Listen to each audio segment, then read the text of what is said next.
تو کل ملا کر یہ ہے کہ سوال یہ ہے اصل ڈیموکریسی کیا ہے؟ اصل ڈیموکریسی ایران میں ہے. بم برس رہے ہیں، راشٹرپتی میدان میں ہے. بم برس رہے ہیں، علی لاریجانی سڑک پر ہیں. بم برس رہے ہیں، عباس عراقچی روڈ پہ ہیں. آیت اللہ علی خامنئی بھی کہیں چھپے ہوئے نہیں تھے. تو کل ملا کر یہ ہے کہ ہم اس کو اگر ہم صرف مصطفیٰ خامنئی صاحب وہ آئیں گے نہیں آئیں گے اس نظریے سے دیکھنا بہت ہی نیرو انالیسس ہوگا پورے ایران کے اس کے پولیٹیکل سسٹم کا، پولیٹیکل لیڈرشپ کا. تو اس کو ہمیں بہت بڑے کینواس میں دیکھنے کی ضرورت ہے کہ ایران سروائیو کر رہا ہے، ایگزسٹ کر رہا ہے، حکومت کے کتنے لیئرز بنا رکھے ہیں. کیا کبھی کسی نے اس پورے جو ہے کانفلکٹ سے پہلے محمد باقر قالیباف کا نام سنا تھا؟ بتائیے آپ. بہت پڑھے لکھے لوگ جو جرنلسٹ ہیں، جو بالکل ایران پر کلوزلی واچ رکھتے ہیں، وہی جانتے تھے. لیکن آپ دیکھیے کہ پھر کتنے لیئرز ہیں ایران کے. نہیں، اور تو بہت ایران کے سارے پاس ہیں. میں آپ کو جی بتا دوں بہت سارے بڑے جیت قسم کے آیت اللہ وہاں میں آپ کو موجود ہیں. وہی بتا رہا ہوں میں کہ جو لوگ یہ بھی بولتے ہیں کہ بھئی ایران کے اندر ریفارم نہیں ہوتا ہے، انہوں نے علی اکبر ہاشمی رفسنجانی کی تاریخ پڑھی نہیں ہے. بہت ماڈریٹ تھے اور وہ تو OIC کے چیئرمین بھی رہے جس وقت ایران تھا. تو آپ بتائیے کہ وہ سب پورے کا پورا بھارت کے اندر ایک ایران میں اس وقت راجدوت تھے MK بھدر کمار. ان کا آرٹیکل پبلش ہوا تھا، فرنٹ لائن میگزین ہے ایک ہندو نیوز پیپر کی، پڑھیں لوگ، گوگل پہ مل جائے گی آج بھی. بھارت کے پردھان منتری تھے PV نرسمہا راؤ. بھارت کا ایلچی، بھارت کا نمائندہ کیسے گیا؟ دنیش سنگھ بیمار تھے، ہاسپٹل سے اٹھ کے ان کو تہران بھیجا گیا. تو پورے کا پورا سارے کا سارا چیز ہے وہ. تو ایران کی لیڈرشپ ایسی نہیں ہے. تو انہوں نے کچھ اصلاحات کی بات کہی تھی، آیت اللہ علی خامنئی نے ہی تسلیم کیا ان کو، اور جو ہے 40-45 سے وہ تعداد بڑھا کر 88 کر دی گئی. تو ایسا نہیں کہ ایران کے اندر اصلاحات نہیں ہوتی ہیں، کوئی دروازہ بند نہیں ہے. عوام کی جو بھی آرا ہوتی ہیں، جو بھی مشورے تجاویز ہوتی ہیں، وہاں کی قیادت مانتی ہے. صرف کتابوں میں لکھا نہیں جاتا، کاغذوں میں لکھا نہیں جاتا ہے، صرف آشواسن دے کر چھوڑا نہیں جاتا ہے. جو لوگ ابھی ایران گئے تھے، جو لوگ دشپرچار کرتے ہیں، ہمارے ہاں ایک اینکر تھی، انہوں نے لائیو ٹیلی کاسٹ میں اپنے بال کاٹ لیے تھے مہسا امینی والے واقعے کے بعد، اور وہی پورے کے پورا دوپٹہ وغیرہ لگا کے عباس عراقچی کا تہران میں انٹرویو لے رہی تھی. تو آپ بتائیے کہ بھائی لوگوں نے بولا تھا کہ کیا یہ گیتا بانو ہیں یہ؟ تو سوال یہ ہے کہ بھائی یہ لوگ کون ہیں، یہ لوگ کہاں سے آتے ہیں یہ؟ تو یہ پرسپشن کریٹ کرنے کے لیے کتنے لوگوں کو میڈیا نے چھوڑا ہوا ہے، بتائیے آپ. تو بعد میں تو کل ملا کر یہ ہے وہی ایران ہے. لڑکیاں گھوم رہی ہیں، لڑکے گھوم رہے ہیں، سب کو تعلیم کے یکساں مواقع ہیں. وہاں کا راشٹرپتی بتائیے سرجن ہیں، ہارٹ کے کارڈیولوجسٹ ہیں، MBBS MS ہے وہ بندہ. تو آپ بتائیے کہ ایسے ہائیلی کوالیفائڈ لیڈرز کے اور نیشن کو ان کو ڈگری دکھانا نہیں ہے کہ بھائی صاحب سپریم کورٹ بولے گا تب میں دکھاؤں گا. تو آپ جو ہے تو وہ ایک الگ طرح کا ہے انوائرمنٹ. تو میں یہ مانتا ہوں کہ اس کو صرف مصطفیٰ خامنئی صاحب کے ہی پرزم سے نہیں دیکھنا چاہیے. 88 لوگوں کا مجلس خبرگان ہے جو لیڈر الیکٹ کرتا ہے سپریم لیڈر کو، اور اس میں ایک سے ایک جید عالم دین ہیں. اور یہ رپورٹ آ گئی، میں روکوں گا یہاں پہ. جیدیپ سنگھ بندیلا صاحب نے کہا کہ ایرانی ودیش منترالے کے ترجمان یہاں پہ بقائی صاحب نے کہا ہے کہ شہید خامنئی صاحب کی انتم یاترا میں 100 ملکوں کے ادھیکاری لیڈرز بھاگ لے رہے، 100 ملکوں کے. آپ دیکھیے یہ بہت بڑی بات ہے. اچھا میں آپ کو یہ بتا دوں کہ اس سے پہلے جب جو جانچ ایجنسی ہے اور نیوکلیئر کی جو باڈی بنی تھی، اس میں ان کو جو ذمہ داری دی گئی تھی، تو اس میں بھی 122 ملکوں نے ایران کا سپورٹ کیا تھا. تو ایران سفارتی طور پر بہت اپنے آپ کو اسٹرانگ کر رہا ہے. کمپلیٹ کر لیں. جی میری بات جی تو یہ ہے کہ جو میڈیا دکھا رہا ہے ہمیں وہ نہیں دیکھنا ہے. ہم لوگ یہاں اسی لیے بیٹھے ہیں کہ ہم بتائیں کہ بھئی اصل حقیقی تصویر کیا ہے. تو اس لیے جو ہے یہ بہت ساری افواہیں اڑائی جا رہی ہیں مصطفیٰ خامنئی صاحب نہیں ہوں گے. یعنی اس کا مطلب یہ کہ مصطفیٰ خامنئی صاحب اب جنتا سے پوچھیں گے، بھارت کی، امریکہ کی، یورپ کی، بتاؤ میں آؤں نہ آؤں. بھائی تو کل ملا کر کے صورتحال یہ ہے وہاں کی قیادت باشعور ہے, میچور ہے, اس کو معلوم ہے کہ اس وقت کیا ہونا ہے. ابھی آپ دیکھیے اس کا جو ہے, اور پھر پوری کی پوری تصویر ابھی 4 تاریخ میں دینے کتنا ہے, 24 گھنٹہ بچا ہے بس, پوری دنیا دیکھے گی اس کو. جی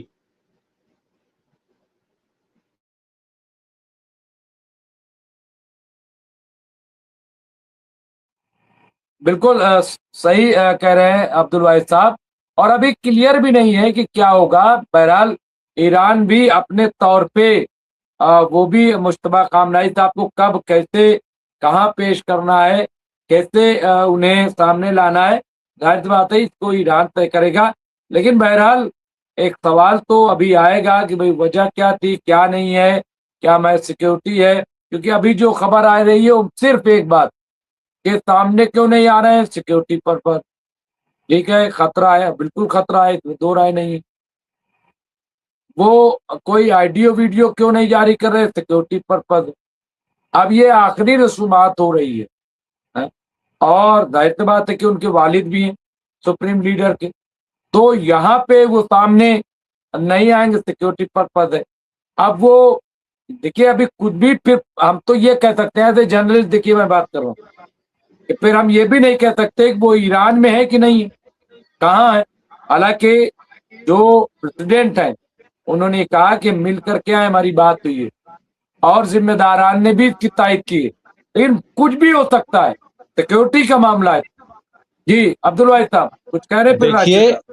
دیکھیے میرا یہی ہے بولنا, اور میں نے کئی بار بولا ہے آپ سے کہ ویسٹرن پروپیگنڈا میڈیا کے ذریعے پھیلایا جاتا ہے, بہت سارے سوال پیدا کیے جاتے ہیں بلا وجہ کے. بھائی سب سے بڑی چیز یہ ہے مصطفیٰ خامنہئی صاحب آئیں گے نہیں آئیں گے, یہ فیصلہ ایران کا ہوگا. ہم جو ہے بلا وجہ سوال اور اس طرح کے نیریٹو گڑھنے کی ضرورت ہی نہیں ہے. سب سے بڑی چیز یہ ہے کہ ایران اس جنگ کے حالت میں دنیا کے 100-150 ممالک کے سربراہان یا ان کے نمائندوں کو کس طرح کے سیکورٹی سسٹم کے اندر رکھے گا, اتنے کروڑوں لوگ روڈ پہ ہوں گے, کس طرح مینجمنٹ ہوگا, یہ معمولی باتیں ہیں یہ. تو اصل چیز جو ہے اس کو جو ہے, اب میں ایک مثال دوں آپ کو, آخری یہ ہے, بھارت کے پردھان منتری ہوئے ہیں جواہر لال نہرو, سب لوگ جانتے ہی ہوں گے, اور آج کل تو ہر چیز کے لیے ذمہ دار وہی ہیں ہمارے دیش میں. تو بہرحال تو اب جو ہے آپ کو معلوم ہوگا کہ بیروت میں کالج کے اندر, یونیورسٹی کے اندر ایک جلسہ رکھا گیا. اب چونکہ ان کی ڈگری جو ہے وہ نمبر 1 کی تھی, ان کو جو ہے کسی سے پوچھنے کی ضرورت نہیں تھی, اور وہ بہت بڑے اسکالر بھی مانے جاتے تھے جواہر لال نہرو اور مولانا آزاد وغیرہ. تو جواہر لال نہرو جب گئے, یہ پورا دیکھ لیجئے گا, بالکل فیکٹ بتا رہا ہوں میں, یہ بی بی سی پر بھی یہ رپورٹ آئی تھی, اسرائیل نے ان کے طیارے پر, اسرائیلی ملٹری نے فائرنگ کی, لیکن اس کے بعد وہ بیروت گئے, جلسے کو ایڈریس کیا, لوگ دیواروں تک پر بھی بیٹھ کر کے, اور باہر تک بھی اتنا مجمع تھا کہ جواہر لال نہرو کو سننے کے لیے لوگ موجود تھے. اور وہ جب تک بیروت میں رہے ایک مرتبہ بھی اسرائیلی حملے کا جواہر لال نہرو نے ذکر نہیں کیا. جب وہ واپس دلی آئے تو ایک جرنلسٹ نے پوچھا ان سے کہ بھئی آپ جو ہے گئے تھے, آپ کے جہاز پر اٹیک کیا اسرائیل نے, آپ بچ گئے بال بال, اور اس کے بعد آپ نے اسپیچ دی پورے بیروت کے اندر پورے, اور ایون آپ دلی واپس آ گئے ہیں, ابھی تک آپ نے کوئی ایسی بات کہی نہیں کہ آپ پر اٹیک ہوا. تو انہوں نے بولا کہ اسرائیل اور یہ ویسٹ چاہتا ہی یہی تھا کہ میرے بیروت دورے کو وہ نیچا دکھائے. اصل جو ہے وہ پورے کا پورا بحث کا موضوع اسرائیل کو بنانا چاہتا تھا, جو کہ میں نے بننے نہیں دیا. تو اصل چیز یہ ہے کہ کیا اتنے میچور لیڈر ہیں دنیا کے اس وقت؟ تو سوال یہ ہے کہ نیریٹو کون گڑھ رہا ہے اور اصل چیز کیا ہے. تو یہ آج کا گیم نہیں ہے ان کا, ویسٹ کا. یہ میں نے آپ کو کئی بار بتایا کہ رائٹر جیسی نیوز ایجنسی 4 گھنٹے تک اپنے ویب پورٹل پر ایک جھوٹی خبر رکھتی ہے, اور 4 گھنٹہ بہت ہوتا ہے. بڑے بڑے اردو کے اخبار, بھارت کا ایک اخبار ہے صحافت, کیونکہ میں اردو اخبارات بھی خریدتا ہوں, صحافت کی فرنٹ پیج کی سٹوری تھی وہ, اور کہ بشار الاسد کو طیارہ حادثہ, تو مجھے لگا کہ بھائی شاید یہ نیوز صحیح ہو. بعد میں معلوم ہوا کہ بھائی وہ ماسکو میں بہت ہی سیف, بہت ہی محفوظ طریقے سے لینڈ کر گئے. اب بتائیے, جب رائٹر جیسی نیوز ایجنسی جھوٹ بولتی ہے, بی بی سی جیسے جو ہے ادارے جو ہے ایک جھوٹی خبر پھیلاتے ہیں, تو آپ بتائیے کہ پھر دنیا میں کس پر وشواس کیا جائے. تو میں یہی مانتا ہوں کہ جیسی میچورٹی جواہر لال نہرو نے اس وقت دکھائی, اسرائیل کے حملے کو کہیں ذکر ہی نہیں کیا, کیونکہ اگر وہ بالکل ذکر کرتے تو لیبنان وزٹ یہ پوری کی پوری بیک گراؤنڈ میں چلی جاتی. جی جی بالکل. اور راشد صاحب وہی چیز آپ کو کیا لگ رہا؟ دیکھیے ممتاز بھائی, اتنے سارے دیش کے لوگ آ رہے ہیں تو ظاہر سی بات ہے کہ سرکشا انتظام بہت پختہ ہوں گے. اگر اسرائیل کا ڈر نہ بھی ہے, امریکہ اسرائیل کے حملے کا ڈر نہ بھی ہو, اب ہمارے دیش میں کہے کا ڈر رہے گا؟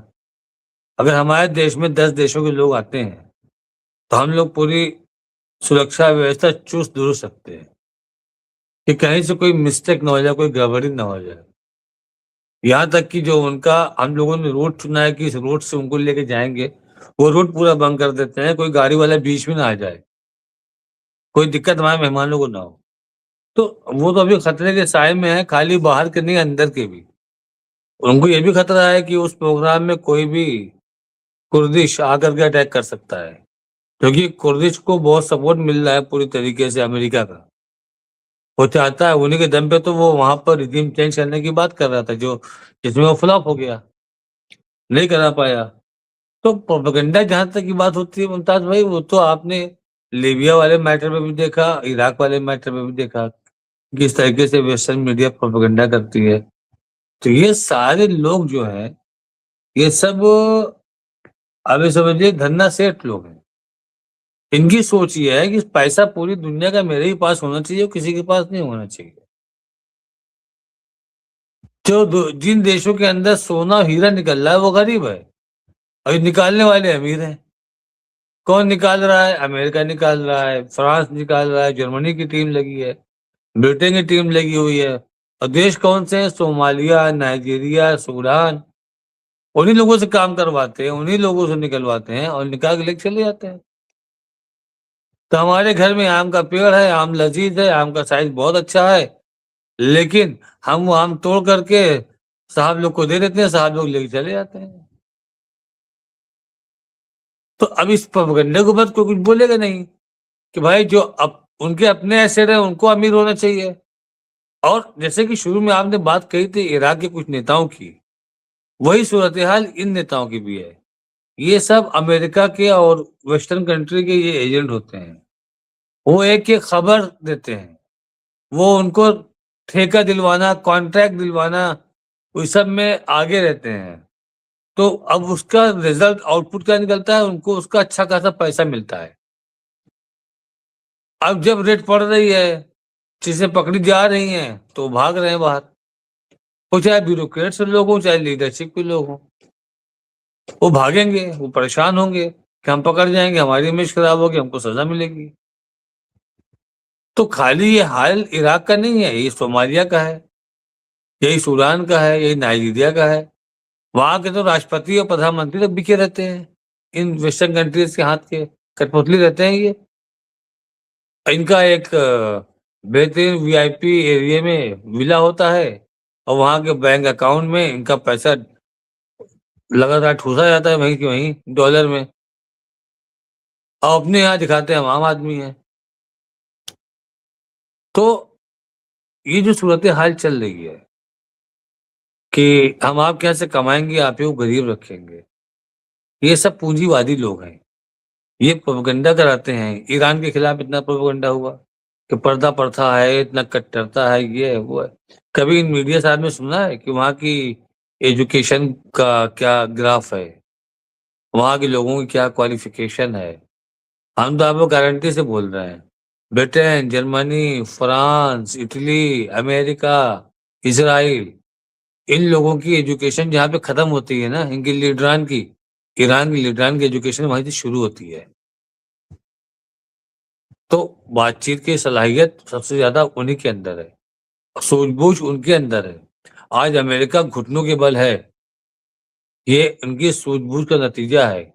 یہ ان کی صلاحیت تھی کہ جس دیش کے خلاف لوگ بولنے کو ڈرتے تھے، جس دیش کے خلاف لوگ منہ نہیں کھولتے تھے، اسی کو بیک فٹ میں لا کے گھٹنے کے بل لا کے بٹھا دیا ایران نے. یہ سوجھ بوجھ صلاحیت ہے. ایسا نہیں ہے کہ ہر لڑائی ہتھیار سے جیتی جاتی ہے. بہت ساری لڑائیاں ایسی ہوتی ہیں جس میں جو اسٹریٹجی سے جیتی جاتی ہے، اور وہی ایران نے کیا. اور ممتاز بھائی، حملے والے میٹر میں ہم نے شروع میں بتا دیا آپ کو کہ اگر امریکہ ساتھ دے گا تبھی حملہ ہوگا، اگر امریکہ ساتھ نہیں دے گا تو اسرائیل کی ہمت نہیں ہے کہ وہ حملہ کرتے. جی ممتاز بھائی. جی بالکل. اور آخر میں فیروز بخش صاحب سے چاہوں گا کہ وہ بھی دعا پر خاتمہ کرائیں، اور کیا لگ رہا ہے فیروز بخش صاحب؟ دیکھیے، ابھی تو سب لوگ یہی دعا کر رہے ہیں کہ یہ خامنۂ شہید صاحب کے فیونرل میں کروڑوں لوگ آئیں گے اور وہ پیسفلی سب ہو جائے. اور اس میں میرے خیال سے اس ملینیم کا سب سے بڑا ایونٹ ہونے جا رہا ہے. ایسے تو بہت بڑے بڑے ایونٹ ہوتے رہتے ہیں، ہر قسم کے ایونٹ ہوتے ہیں، پولیٹیکل ایونٹ، گیمز کے ایونٹ، اس کے علاوہ اور دسیوں طرح کے ایونٹس ہوتے ہیں، لیکن یہ دنیا کی تاریخ کا ایک سب سے بڑا ایونٹ ہونے جا رہا ہے. ایسی وائبز ہمیں آتی ہیں اور ایسا محسوس ہوتا ہے. ساتھ ہی ساتھ اس چیز سے بھی ڈر لگتا ہے کہ کہیں اس کے اندر کوئی شرارت کرنے والے لوگ جو ہیں وہ نقصان نہ پہنچائے. خیر یہ اللہ بیٹھا ہے، سب دیکھ رہا ہے، کیونکہ شرارتی لوگ تو باز آتے نہیں ہیں. اور دوسری بات میں کہہ رہا تھا کہ جہاں تک اکثر کہا جاتا ہے، بہت سے پروگرامز میں نے سنا ہے، آپ کے نہیں اور دوسرے پروگرامز میں، کہ فلسطین کو بھلا دیا گیا ہے. لگتا ہے ایسا ہی ہے، لیکن فلسطین تو جڑ ہے. فلسطین کو بھلایا نہیں گیا ہے. یہ ضرور ہے تھوڑا سا بیک برنر پہ چلا جاتا ہے، لیکن اب فلسطین کی ایک بات اور بتا دوں، وہاں جو مطلب ریزسٹنس موجود ہے فلسطین میں.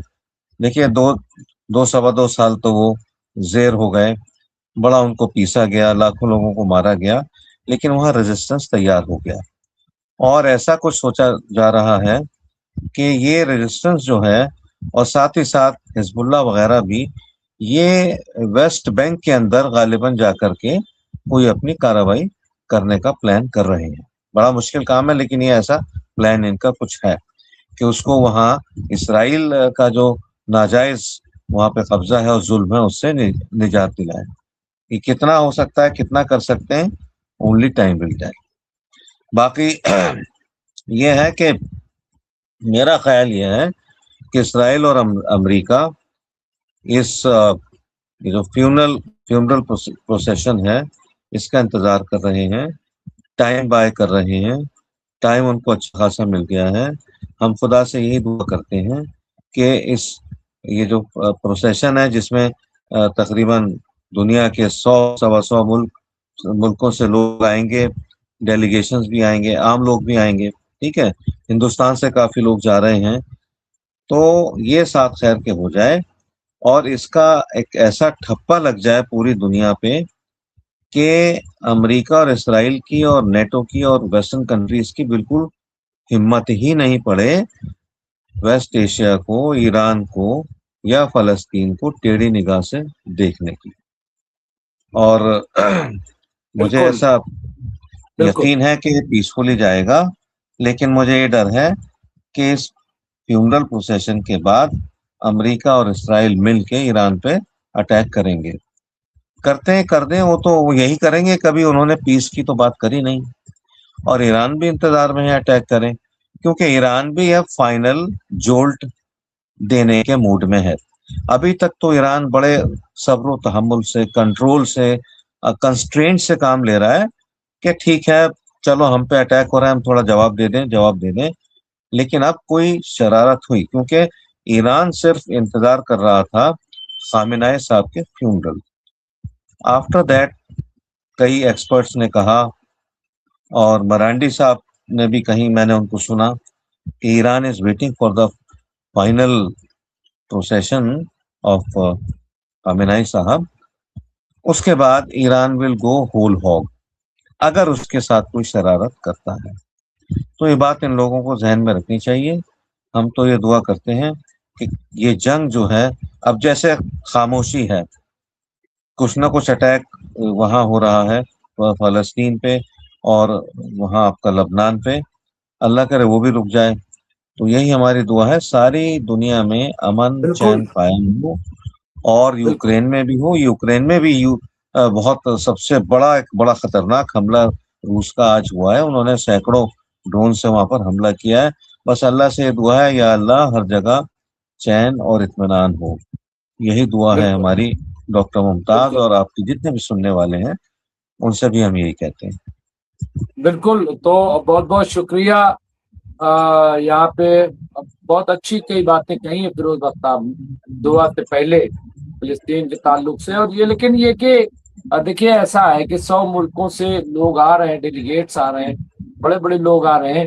اب یہ اتنی بڑی حماقت کرے گا اور ایران نے صاف کہہ دیا کہ پھر آپ یہ نہ سمجھو کہ پھر صاف ہو جاؤ گے، یہ کلیئر کر دیا ہے. تو لیکن اتنی بڑی حماقت جو ہے فی الحال نہیں کرے گا. بہت بہت شکریہ ڈاکٹر راشد علی صاحب آپ کا، بہت بہت شکریہ عبد الواحد صاحب آپ کا، اور اس کے ساتھ ساتھ شکریہ فیروز بخت صاحب آپ کا، اور تمام ساتھی راجہ سنگھ راجپوت صاحب، جیدیپ سنگھ مندلا صاحب، اس کے علاوہ یہاں پہ اور چند سورونشی جی، کلوا الوار صاحب، تو یہ سارے لوگ، تبریز عالم صدیقی صاحب، بہت سارے لوگ جو لگاتار ہم سے یہاں پہ اپڈیٹ دے رہے تھے. میں ان کا خاص طور سے ذکر کر رہا ہوں، یہاں پہ ان کا نام لے رہا ہوں کیونکہ وہ لگاتار ہم سے جڑے ہوئے ہیں اور سوال و جواب اور اپڈیٹ دے رہے ہیں. تو تمام لوگوں کا، نصیر الدین صاحب کا بھی، اور لوگوں کا شکریہ جو ہم سے جڑے ہوئے ہیں. انشاءاللہ پھر بات ہوگی. جے ہند، جے بھارت، جے سنویدھان. خدا حافظ.